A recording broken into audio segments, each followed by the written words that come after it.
መጀመሪያውኑ መቼ አኖረንና መድኃኒት መጀመሪያውኑ ጣፋጭ ነገር መቼ አሰነበተን መቼ አቆየንና መጀመሪያውኑ መልካም የሚባሉ ምግቦች ስጋ ምናምን ነገሮች መቼ አኖረንና ያኖረን እግዚአብሔር ነው።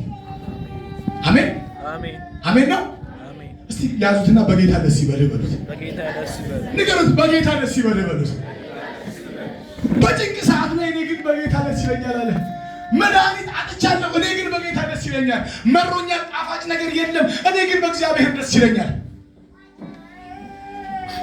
ሃሌሉያ አሜን።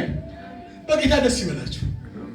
በክርክር ውስጥ ሆኖ ይሄ ሰውዬ እኔ የገረመኝ በጣም በክርክር ውስጥ ሆኖ በሚያስጨንቁ ነገሮች ተከቦ እኔ ግን በጌታ ደስ ይለኛል። ጌታ እግዚአብሔር ኃይሌ ነው። በመከራ ውስጥ ሆኖ እንደሚያበረታው ተናገረ። ሃሌሉያ። ጳውሎስ ለዛ እኮ ነው ፊልጵስዩስ መልእክት ላይ እናንተ ሕዝቦች አላቸው በጌታ ደስ ይበላችሁ አላቸው። ደግሜ እምላችኋለሁ ምን ይበላችሁ? ደስ ይበላችሁ። በማን? በእግዚአብሔር ደስ ይበላችሁ። አንዴ በጌታ ደስ የተሰኘ ሰው ምንም አይነት ምድራዊ ደስታ መጥቶ ሰርፕራይዝ ሊያደርገው አይችልም፣ ሊያስደንቀው አይችልም። አንዴ በጌታ በቃ ደስታው በጌታ የሆነን ሰው የምድራዊ ቁሳቁስ መጥቶ ሰርፕራይዝ ሊያደርገው አይችልም፣ ሊያስደንቀው አይችልም። ደስታው በእግዚአብሔር ላይ ነው። ዛሬ ምን አጣችሁ? መብል ፈልጋችሁ ምናልባት ያጣችሁ ሰዎች፣ መድኃኒት ፈልጋችሁ ያጣችሁ ሰዎች፣ ምርር ብላችሁ ጣፋጭ ነገር ፈልጋችሁ ያጣችሁ ሰዎች እስክታገኙ አጠብቁት። አሁን ላይ ባጣችሁበት ጊዜ ላይ በአምላካችሁ ደስ ተሰኙ። አልፈዋለሁ አለ ያን ጊዜ። ለምን? እግዚአብሔር እግሮቼን እንደ ዋላ እግር ያጸናቸዋል አለ። በከፍታዎች ላይ ያቆመኛል። ከፍታዎች ላይ ያቆመኛል ማለት ከፍ ያደርገኝና ይህንን የጭንቅ ጊዜ ከላይ ሆኖ ያሳየኛል አለ። ረሳዋለሁ አለ።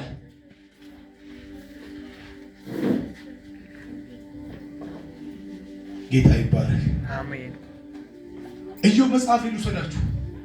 ኢዮብ እነዚህ ሶስት ወዳጆቹ መጥተው ያ ሁሉ ቁስል ውስጥ ያለን ሰውዬ ስማ አሉት፣ ልጆች የሞቱት በበደላቸው ነው፣ እግዚአብሔር ምናልባት በድለው ነው።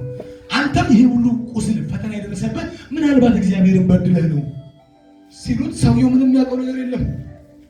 እናንተ ሰዎች ያላችሁ ምን ነው ሐዘኔ እንደ ባህር ዳር አሸዋ እንደዚህ ቢመዘንና አለ ምዕራፍ 5 ላይ ኢዮብ መጽሐፍ ላይ ሐዘኔ ውስጤ ላይ ያለው ሐዘን ቢመዘን ባህር ዳር ካለ አሸዋ ይልቅ ይከብዳል። እኔ ውስጥ ያለ ሐዘን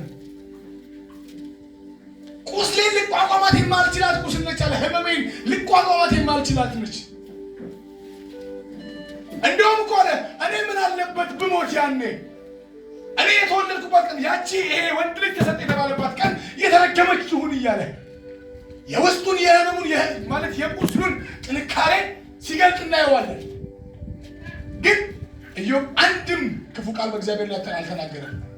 ያ ሁሉ ተከስቶበት ሚስቱ እንደው ፕሮግራም ስትሰጠው ስማ አለችው፣ አንተ የምትቀደስለት በንጽህና የምትከተለው እግዚአብሔር ነው እንደዚህ ያደረገ። እንደዚህ ሆነ ምን ትጠብቃለህ? ትናንት ከፍታ ላይ ነበርክ፣ ትናንት አንደኛ ነበርክ፣ ዛሬ መጨረሻ ላይ ከዛም በላይ ቁስል ነህ፣ በሽተኛ ነህ። ስማ አለችው፣ ይህን እግዚአብሔር የምትለውን የምትቀደስለትን የምታመልከውን እሱን ስደበው አለችው። ስደበው ብላ ይህንን መልእክት ይዛ የመጣችው ኢዮብ ሲቆስል አይታ ነው። ኢዮብ ሲወርድ አይታ ነው። ኢዮብ ሲደክም አይታ ነው። እሱ ግን አለ ከመድከሙ ጋር ከመቁሰሉ ጋር ከማጣቱ ጋር እግዚአብሔርን አያይዘውም። አንቺ አላት እንደ ሰነፍ ሰው ተናገርሽ አላት። ከሰነፎች እንደ አንዷ ሆንሽ አላት። ለምን? መልካም ነገር ከእግዚአብሔር ተቀብለናል፣ ክፉን መቀበል አንችልም አላት። መልካም ሲመጣ እግዚአብሔር መልካም ነው፣ ክፉ ሲመጣ እግዚአብሔርን መስደብም አልችልም አለ። መልካሙንም ትናንትና ጠግቤያለሁ፣ ትናንትና ለሰው ሁሉ እስኪተርፍ ድረስ መልካም ነገር በልቻለሁ፣ ያኔ ተመስገን ብየዋለሁ። ዛሬስ ቆስያለሁ፣ የነበረኝ ሀብት ሁሉ ባዶ ነው፣ ርዕስ አልቀይርም፣ ዛሬም አመሰግነዋለሁ አለ። ክብር ለጌታ ይሁን። ዛሬ ምን እለዋለሁ? አመሰግነዋለሁ። እናንተ ብዙ ሰው ማለት ነው ብዙ ሰው አብሶ አግኝተው ያጡ ሰዎች ናቸው። አግኝተው ያጡ ሰዎች ነው የሚሉት ሁሉ ይላል በሚል በማማረር ህይወት ውስጥ ነው ያሉት። ኢዮብ ግን ከማንም በምስራቅ ካሉት ማለት ምስራቅ በአንድ ጎን ምስራቅ ከያዝን ምስራቅ ሰፊ ነች። በዛ ሁሉ አንደኛ ሀብታም ነው። ከማንም የሚበልጥ ሀብት ያለው ነው። አንደኛ ታዋቂ ነው። ወርቅ ቢባል እሱ ቤት ነው ያለው። ሀብት ቢባል እሱ ቤት ነው ያለው። ያንን ሀብት፣ ያንን ወርቅ፣ ያንን ንብረት ሁሉ ግን በአንድ ቀን ነው ያጣው፣ በአንድ ማግስት። እሱም ብቻ አይደለም፣ ውበት ቢባል ማለት ሰው ኑሮን ይመስላል። ኢዮብ ምን አይነት ተክለ ቁመና እንዳለው መሳል በቂ ነው። ያን የመሰለ ቁመናው፣ ያን የመሰለ ሰው ስጋው በትል የተከበበው፣ በትል የተከበበው። ትናንትና ውድ ባለ እያለች ዝቅ ምትለት ሚስቱ እንኳን ያለውን ነገር በአንድ ማግስት ሲያጣ ሲቀማ አንታለችው፣ ናቀችው፣ እንደተራቆጠረችው ሰማለችው። የምን መቀደስ ነው? የምን እግዚአብሔር ማለት ነው? ስለማው እግዚአብሔርን ተናገር፣ በእግዚአብሔር ላይ አካድንም በለው። አንተ ሉዓላዊ አይደለህም፣ አንተ ትክክል አይደለህም በለው እግዚአብሔርን የሚልን መልእክት ሰጠችው። ስሚ አላት። ይሄንን ቃል የሚናገረው ተፈውሶ አይደለም፣ ቁስል ውስጥ ሆነ ነው። በዚህ ጋር እያሳከከው ስሚ ይላታል። በዚህ ጋር እያመመው እየተቃጠለ ስሚ፣ ትናንት እርቃኔ ነው ከእናቴ ወዲህ የወጣሁት፣ እግዚአብሔር ባርኮ እንደዚህ አብዝቶኛል። ዛሬ ግን ይኸው እግዚአብሔር ያለኝን ሁሉ ወስዶብኛል፣ እንደዚህ ቁስል ሆኛለሁ። ትናንትና ከእግዚአብሔር ነው ያንን መልካም ነገር ሁሉ ያንን ሀብት የተቀበልኩት። ታዲያ ትናንት ያንን ሀብት የሰጠኝን ጌታ ዛሬ ቆሰልኩ ብዬ፣ ዛሬ ይሄንን ነገር አጣው ብዬ ልስደበውን? ሉዓላዊ የሆነውን እሱ ሉዓላዊ አይደለህም ምን ልበለው? መልካም ነው ያልኩትን ክፉ ነው ልበለው? አልችልም አለ። ሲሰጥም ምንድነው እሱ ትክክል ነው፣ ሲነሳ ስሙ ይባረካል። አሜን ሃሌሉያ። ትናንትና ሰውየው ይሁት እኔ ጌታ ነው ብላችሁ የማግኘትን ጥግ አይቶታል። እንደውም ሰይጣን ምን አለ? ሀብቱን ሁሉ ካጠፋበት በኋላ ኢዮብ 3 መከራ ውስጥ ነው ያለው።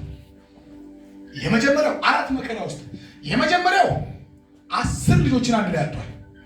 10 ልጅ ሞቶበታል። ይሄ ሰው ይሁት በቢሊየን የሚቆጠር ሀብት አንድ ቀን ጠፍቶበታል። ንብረቱን አጥቷል። 3 እንደዛ የሚኮራበትን እንኳን ተንቀሳቅሶ እንዳይሰራ ጤናውን አጥቷል። ከራስ እስከ ታች እንደውም ይላል መጽሐፍ ቅዱስ ለማከክ እንኳን ስለማይመቸው የሚያክበት ይሄ ጥፍሩ እንኳን በሽተኛ ስለሆነ የሆነ እንጨት ገል ይዞ በገል ነው የሚያከው።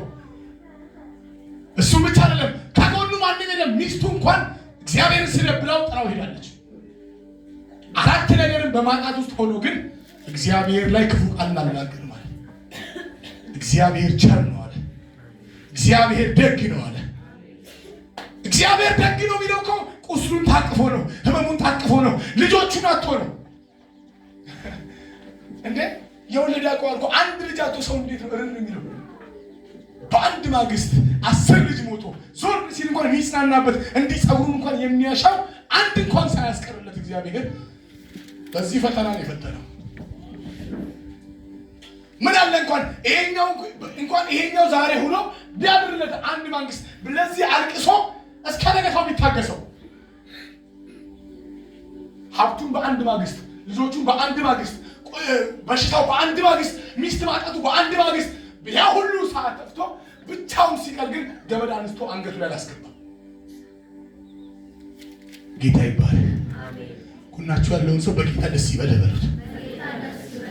በእውነት ከልባችሁ ንገሩት፣ በጌታ ደስ ይበል በሉት። ብቻህን ነህ፣ በጌታ ደስ ይበል። መብል ፈልገህ አታል፣ በጌታ ደስ ይበል። የኔ የምትላቸው ብዙ ነገሮችን አታል፣ በጌታ ደስ ይበልህ። ጸና። እኔ የሚገርመኝ ኢዮብ ንፋስ ይመጣ አሁንም ያንገላግለዋል። እንደው ህመሙ እሱ ጋር ቢቆይ ምን አለ? በህመሙ ብቻ አልተፈተነም። አሁንም ይመጡና የሚፈርዱ ምላስ ያላቸው ረጃጅም ምላስ ያላቸው ሰዎች ይሄ ሰውዬማ እያሉት በበደል ነው ይፈርዱበታል። ኃጢአት ነው እንደዚህ ያደረገ ይሉታል።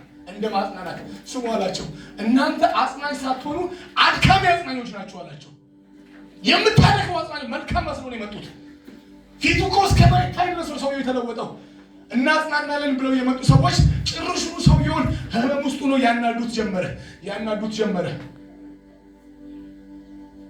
ትናንትና የሚያመሰግነውን ሰውዬ ምን ነው እንደውም ወደ እግዚአብሔር ምን አድርጌ ነው እኔ እንደውም እግር ለሌላቸው ለአንካሶች እግር ነበርኩ፣ ዓይን ለሌላቸው ዓይን ነበርኩ፣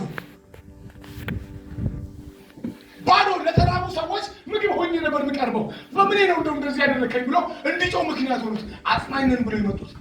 ግን እግዚአብሔር መጥቶ ሲገናኘው ያን ዝናውን ሲያሳየው ጌታው ያለ አሁንም በቁስል ውስጥ በህመም ውስጥ ሆኖ ሁሉን ታደርግ ዘንድ ቻይ ነህ፣ መብት ነው። ከኔ ሁሉን ነገር መውሰድ መብት ነው። ሁሉም አንተ እጅ ያለው መብት ነው ሲለው እግዚአብሔር አመንለት። ኢዮብ ሲያምን እግዚአብሔር አነሳለት በአንድ ማግስት። ክብር ለጌታ ይሁን። አሜን። ኢዮብ ለሱ ስንት ምዕራፍ ተከራከረ መሰላችሁ?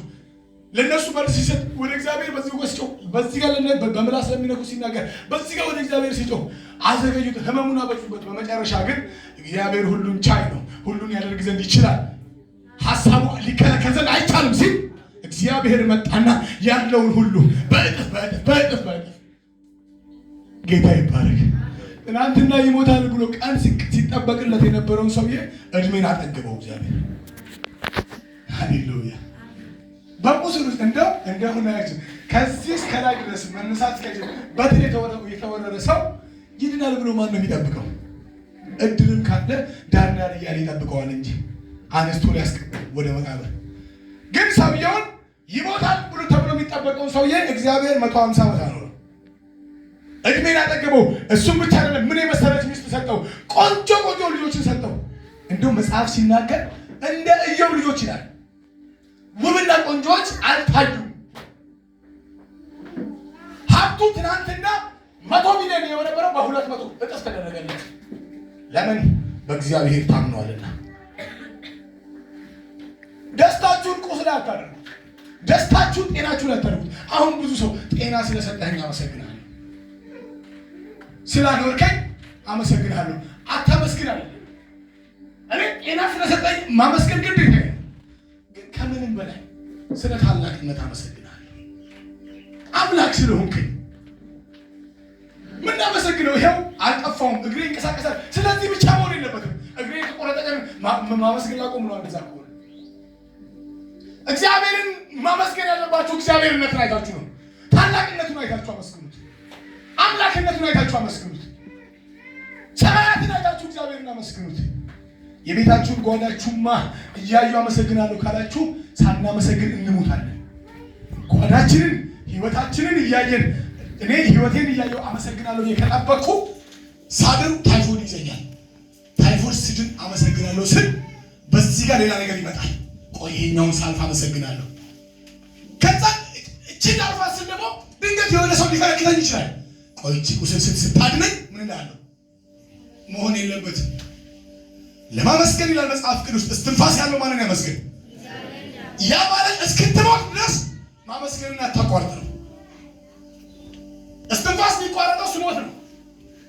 ያው መዝሙረ ዳዊት ምዕራፍ 150 ላይ ታነባለች። ሰው ለማመስገን ማየት ያለበት አንድ ነገር ነው። እሱ ምንድነው? እስትንፋሱ ብቻ። እግር እጅ አልንቀሳቀስ ብሎ እስትንፋስ ካለሽ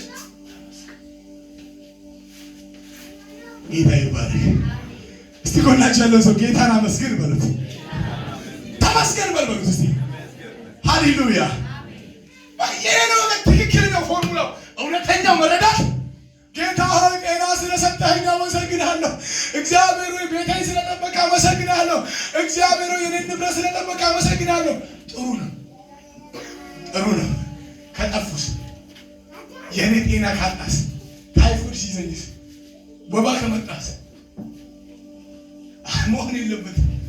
እስትንፋሴን ሳየው ለካ እግዚአብሔር ከእኔ ጋር ነው። እስትንፋስ መቼም ታይፎይድ እያለ እስትንፋስ አለች፣ ችግር እያለ እስትንፋስ ግን ትቀጥላለች አለ። ያን ጊዜ አመስግኑ። እግዚአብሔር ይባረክ። አሜን አሜን።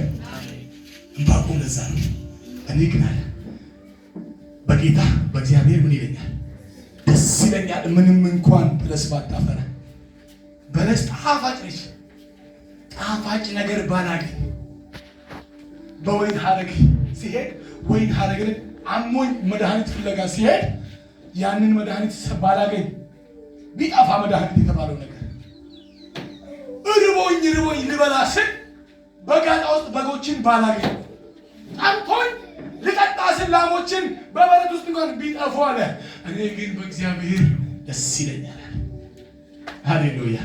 ጤና ቢጠፋ፣ ገንዘብ ቢጠፋ፣ ንብረት የምንለው ነገር ቢጠፋ ደስታችን እግዚአብሔር። ሃሌሉያ አሜን። እንጸልይ።